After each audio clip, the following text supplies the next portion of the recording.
The ocean is one of the most powerful and miraculous masses the world has to offer.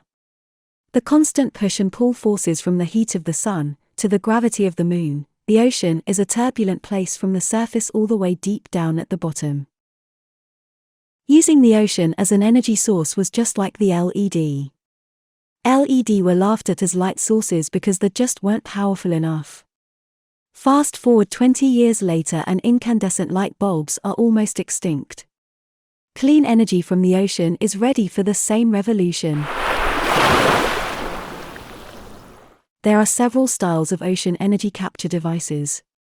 Today, we will be covering the wave profile generator.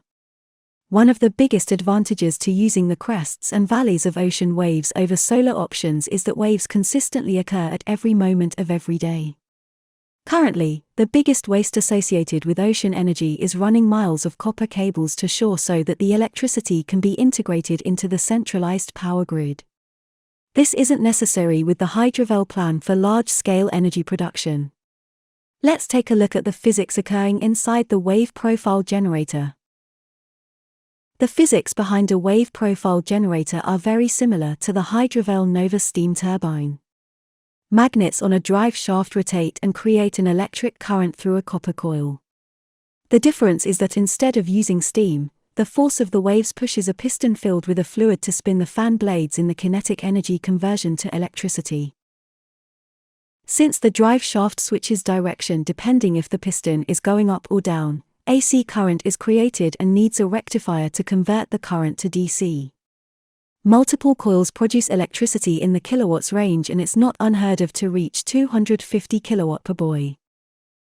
The Hydrovale strategy.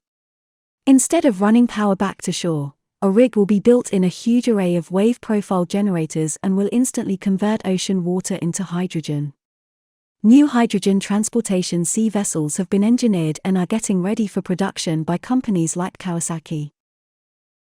It takes 39 megawatt-hours to produce a ton of hydrogen using an electrolyzer.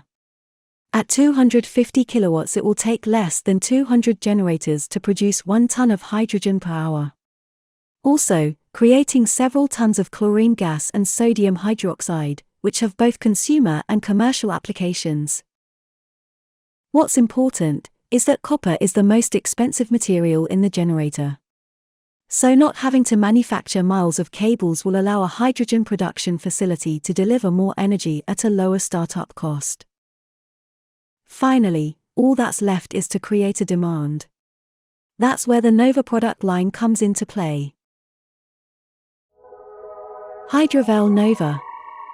Empowering tomorrow with hydrogen.